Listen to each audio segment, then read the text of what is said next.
Madame, Monsieur, bonsoir. Le flash des informations pour ce lundi 14 avril.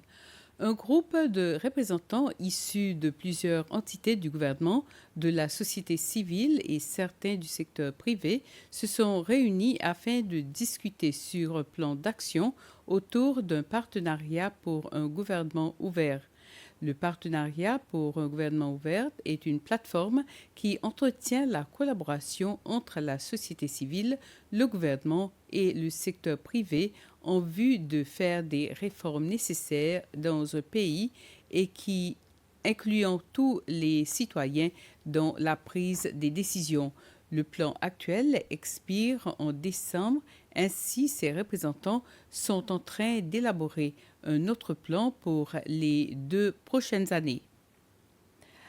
La Fondation Danifor a organisé ce lundi un événement spécial pour marquer le 6e anniversaire de la mission scientifique First Descent menée par l'organisation internationale NECTON.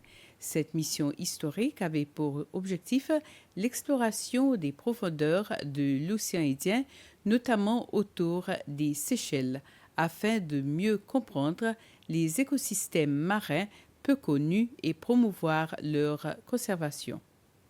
L'événement s'est tenu en présence de scientifiques, d'étudiants, de représentants d'organisations partenaires ainsi que de défenseurs de l'environnement. Tout au long de la journée, plusieurs conférences et discussions ont été organisées abordant des sujets clés tels que les solutions technologiques pour la protection marine, les bénéfices de l'innovation scientifique, les stratégies de conservation et les avancées réalisées depuis 2019.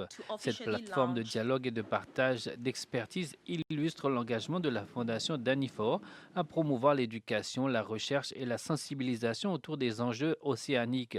Lors de cette même session, la Fondation a officiellement lancé la 2e édition de l'Ocean Innovation Award, un prix qui récompense les idées et projets innovants visant à améliorer la protection de l'environnement marin.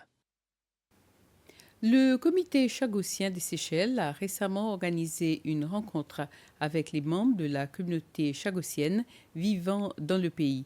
L'objectif principal était de les tenir informés des derniers développements relatifs aux îles Chagos, notamment depuis l'annonce majeure faite par la Grande-Bretagne concernant la restitution de ces îles à la République de Maurice. L'événement s'est tenu au bureau de l'administration du district de l'Emamel et a rassemblé un bon nombre de Chagossiens soucieux de leur avenir et de celui de leur terre d'origine. Au cours de cette réunion, le comité a partagé les évolutions politiques et diplomatiques survenues au cours des 6 derniers mois et a répondu aux préoccupations des membres de la communauté. En plus des discussions d'actualité, cette rencontre a servi à réélire les membres du comité chagossien. Pierre Prosper a été reconduit dans ses fonctions en tant que président du comité, réaffirmant son engagement envers la cause chagossienne et à la défense des droits de sa communauté. Le comité s'est dit déterminé à continuer son travail de sensibilisation, de représentation et de soutien auprès des autorités locales et internationales alors que l'avenir des îles Chagos entre dans une nouvelle phase cruciale.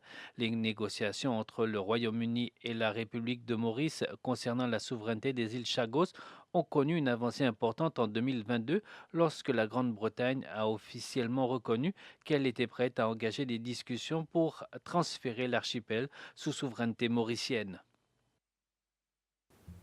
Pas de changement dans les tarifs d'électricité pour la 2e trimestre 2025. En effet, la Commission de régulation des services publics, anciennement appelée Seychelles Energy Commission, a confirmé qu'aucune modification ne sera apportée aux tarifs de l'électricité pour tous les secteurs au cours du 2e trimestre 2025. Cette décision couvre la période allant de la mi-avril à la mi-juillet 2025. Cela est dû à la stabilité du prix des carburants utilisés par la PUC sur les 3 derniers mois. La Commission a également indiqué que la prochaine révision tarifaire, toujours basée sur l'évolution du prix du carburant, sera annoncée au début du mois de juillet 2025. Voilà, c'était le flash d'information. Merci de l'avoir suivi. Passez une soirée agréable.